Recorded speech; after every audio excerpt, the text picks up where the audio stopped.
욕망이 멈추는 곳 라오스, 오소히, 북하우스. 모닝마켓.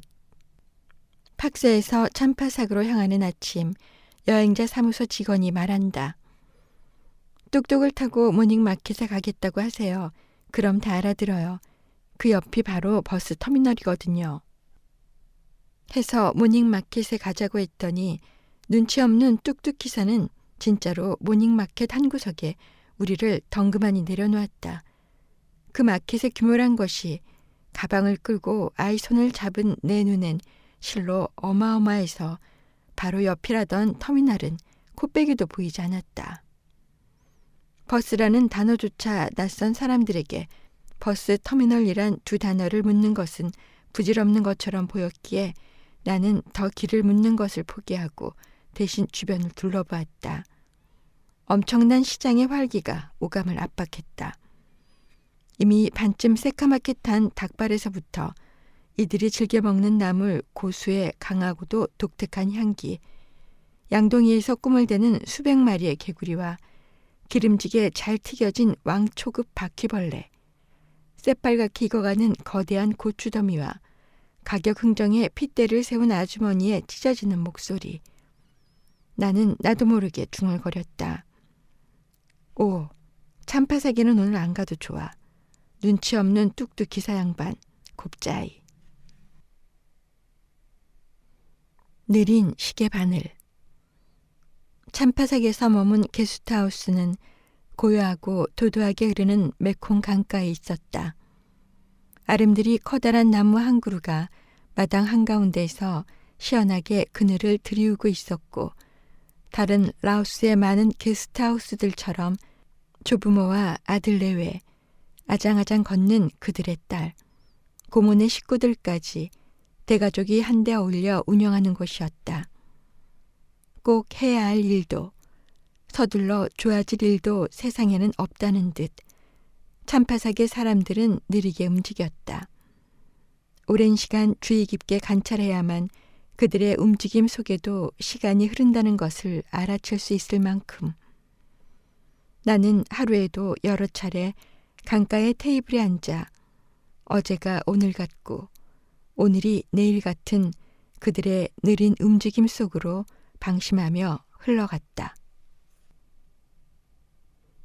그 작은 섬의 커다란 식당. 조그만 섬 돈댓에서 허기가 졌을 때 우리는 일부러 보트가 서는 지점에서 멀리까지 걸어 들어갔다. 조금 더 마을 깊숙한 곳에서 식사를 하고 싶었기 때문이었다. 그리고 그 식당을 찾았다. 달력 속 라오스의 미녀들이 천장 가까이 빽빽하게 붙어 우리를 반겨주는 운동장처럼 드넓은 식당.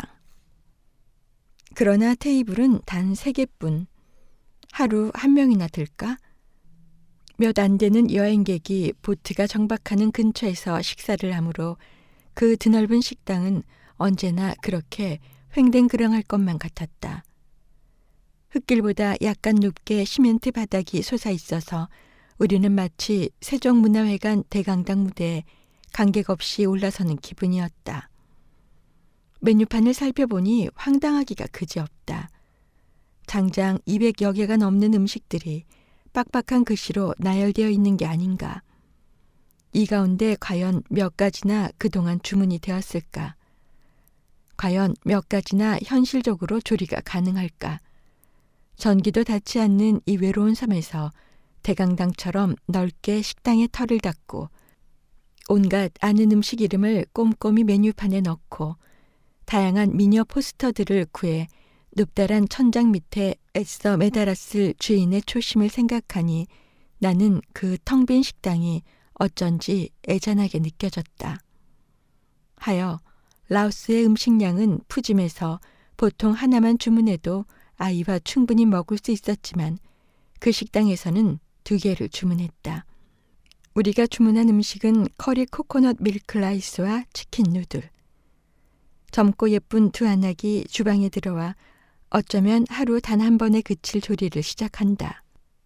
냉장고도 없는 곳에서 어떻게 보관을 했는지 신선하고 커다란 고기 덩어리가 나오고 바지런한 손길로 조각조각 저며진다.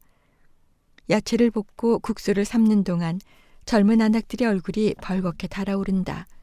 땀에 젖는다. 찍어낸 듯 만드는 우리네 식당과는 다른 귀한 손님을 대접할 때의 집중과 정성이 이곳에 있다. 식사가 나왔다. 엄청난 양에, 엄청난 맛에 밥과 국수였다. 사람이 들지 않는 식당은 맛도 정성도 없다는 자본주의의 논리는 이곳에서 통하지 않는다. 끈덕지게 우리의 점심에 파리들이 끼어들었지만 그 또한 관대한 마음이 든다. 그들도 종일 이 드넓은 텅 빈 식당에서 굶주린 채 날아다녔을 것이다. 엄청난 양의 식사를 남김없이 해치웠다. 정성스러운 음식은 뻐근하게 위를 채울 뿐 아니라 마음까지도 나른한 만족감으로 차오르게 한다. 계산을 위해 주인 아주머니를 찾자 슬리퍼를 끌며 날아갈 듯 가볍게 다가오는 그녀. 음식만큼이나 푸짐한 미소를 머금고 있다. 몇 달러에 불과한 지폐를 내놓으면서 살아오며 수없이 반복했던 돈을 꺼내 내어놓는 행위. 이토록 서로에게 꼭 필요하면서 이토록 순수히 서로를 기쁘게 했던 일. 단 몇 번이었나 헤아려 보았다. 공룡 박물관. 이렇게 귀여운 공룡 박물관을 보신 적 있습니까? 이 소박한 건물 안에선 디플로도쿠스도 한껏 몸을 낮춰야만 자신의 위용을 가시할 수 있답니다. 벽에 걸린 공룡 포스터들은 솜씨 좋은 누군가가 직접 글을 쓰고 그림을 그린 것들입니다. 글 자체는 일관성이 없고 수채화 물감은 이미 누렇게 바른 지 오래이지만 아이들은 조금도 개의치 않은 듯합니다. 각종 화학지류를 사용한 공룡 모형이란 있을 수 없습니다.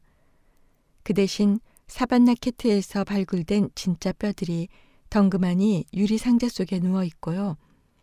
누구라도 그 뼈들을 머릿속에서 일으켜 세우고 조각조각 맞춰서 자신만의 공룡 모형을 만들어내야 합니다. 아무도 당신의 상상력을 대신 구현해 주지 않아요. 그러나 아무도 당신의 상상력을 제한하지 않지요. 이곳에선 당신이 꿈꾸는 꼭 그만큼만 공룡이 당신에게 다가옵니다. 공룡만 당신에게 다가오느냐고요? 아니요. 어여쁜 아가씨도 보너스로 다가온답니다. 영어로 당신에게 인사를 건넬 수는 있지만 공룡에 대해 안내해 주는 건 절대 불가능한 안내 요원이랍니다. 그 아가씨는 제대로 설명을 못 해주지만 대신 계속 당신 곁을 떠나지 않고 서서 웃어줄 겁니다. 그러니 제 말이 맞지요? 모형도 설명도 없는 이곳에선 그 누구도 당신의 상상력을 제한하지 않는다는 것. 미용실 노스텔지어. 남자들에게는 이발소에 대한 향수가 있다. 전형적인 구도의 이발관 그림, 잘 손질된 면도칼의 예리함, 이발사의 새하얀 유니폼, 시멘트로 미장된 널찍한 세면대, 그리고 막 빠져나간 비누 거품의 향. 여자들에게는 미용실에 대한 향수가 있다. 독한 파마약 냄새, 석유 골로 위에서 발갛게 달궈져가는 고데기, 예뻐지기 위해 기꺼이 단백질을 태우는 머리카락, 탁자 위에 흩어진 썬데이 서울. 슬쩍 한두 마디 던지는 것만으로도 영철이네 갯돈 탔나? 용케 꺼져가던 수다의 불씨를 살려내는 미용사 아주머니. 그 아주머니의 막내 아들이 홀로 겹방에서 낮잠을 자다 일어나 칭얼대며 엄마 곁을 서성이던 풍경들. 비엔티안의 조용한 골목에서 나는 그 오래된 풍경을 찾았다. 미용사 아주머니가 어찌나 섬세하고도 날렵하게 손님의 머리를 매만지는지 마치 분홍색 띠띠 드레스를 입은 거구의 발레리나가 춤을 추는 것만 같았다. 첫사랑을 만나기보다 어려운 일. 아무리 태평스러운 마음으로 여행을 한다 해도 문득 날짜가 궁금해질 때가 있다. 라오스에서 달력은 어느 곳에나 있었다. 그림이나 사진이 귀한 그곳에서 달력은 손쉽게 빈 벽을 장식할 수 있는 소재가 되어 주었기 때문이었다. 2006년 어느 여름 저녁, 방 비행에서 나는 날짜 계산을 하기 위해 달력 앞으로 갔다. 그리곤 날짜를 확인하는 대신 웃으며 셔터를 눌렀다. 장담하건대 당신이 라오스에서 당해 연도의 달력을 찾아내는 일은 거리에서 우연히 첫사랑과 마주치는 것보다 어렵다. 카르페 디엠. 가끔 아무도 시키지 않은 짓을, 아무도 하지 않는 짓을 한다. 에너지가 뻗치는 날이다. 대략 사흘에 한 번꼴이다. 그날도 그랬다. 자전거를 끌고 너무 산 깊숙이 들어왔다는 걸 깨달았을 때는 이미 늦어버렸다. 해가 저물고 있었다. 어둠 속에서 되짚어 나갈 수 없는 길이었다. 당황하고 있을 때 아이가 외쳤다. 픽업 트럭이다. 그 산속에서 픽업 트럭이 지나가는 것만으로도 충분히 기적 같은데 손을 흔들자 트럭이 선다. 자전거를 뒤에 실어줄 수 있느냐고 묻자 운전사가 선뜻 그러겠다고 한다. 앞좌석에는 운전사와 그의 부인, 아이가 타고 있었다. 아이와 나는 짐칸 가운데 자전거를 올리고서 양쪽에 마주보고 앉았다. 자전거를 묶을 것은 하나도 없었다. 나는 어쩔 수 없이 푸세식 변기에 살짝 주저앉은 자세로 한 손은 자전거, 다른 한 손은 트럭 난간을 잡았다. 안정장치 없는 놀이공원이 또 시작되었다. 아이에게 외쳤다. 엉덩이를 꼭 붙이고 앉아 난간을 꽉 잡아. 트럭이 출발한다. 인정사정 없이 구불구불한 길이다. 인정사정 없이 울퉁불퉁한 길이다.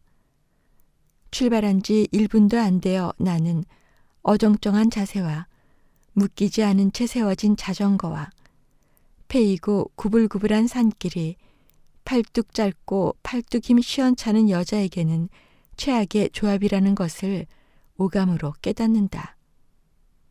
커브를 돌 때마다, 구덩이를 지날 때마다 자전거가 기울어지고 튀어오른다. 나는 차력사처럼 신음을 내뿜는다. 반면 건너편에 앉은 조그만 녀석, 혹시라도 자전거에 깔리지 않을까, 공처럼 트럭 밖으로 튕겨져 나가지 않을까, 조마조마한 내 가슴을 아랑곳 않고 목에 핏대를 세우며 소리 지른다. 스릴 만점인데 끝내줘. 그날이 생각났다. 요르단에서 사막을 달리던 날, 픽업 트럭 뒤에서 우리는 또 이렇게 흔들렸었다. 두 뼘씩 튀어올라 엉덩방아를 찌으며 어떤 사막은 고운 모래길이 아니기도 하다는 걸 심한 요동 속에서 배워나갔다. 여행에는 연습이 없다.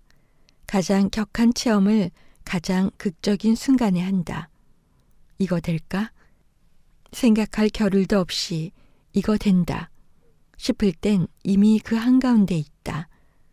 이거 안 된다 싶어도 이미 늦었다. 가보는 거다. 본전 생각 없이. 예행 연습은 일상으로 족하다. 아이가 두 손으로 제 몸을 지켜낼 만큼 자랐다는 것에 안도한 차력사는 엔돌핀이 솟아오르며 괴력을 발휘하기 시작한다. 어느새 엉거주춤 자세와 묶이지 않은 자전거와 험하기 짝이 없는 산길이 팔뚝 짧고 팔뚝임 시원찮은 여자에게도 통제 가능한 조합이 된다. 야호! 우리는 함께 개성을 지른다. 운전사가 백미러로 실성한 두 모자에게 의아한 눈길을 보낸다.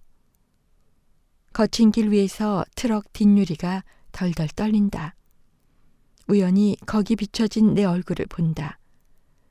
그렇게 살아있고 그렇게 거칠 것 없는 웃음을 짓는 스스로의 얼굴과 맞닥뜨리는 것은 생애 단 몇 번이다.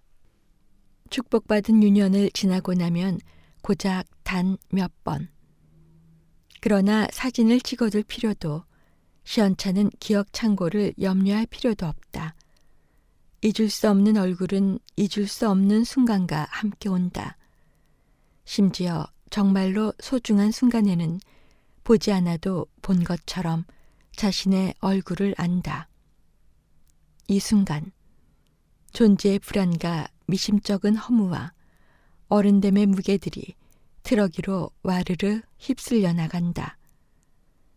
신념으로서 되뇌는 것이 아니라 바로 지금, 순간을 우적우적 씹어먹으며 외치는 카르페 디엠. 좋아요, 구독 눌러주세요.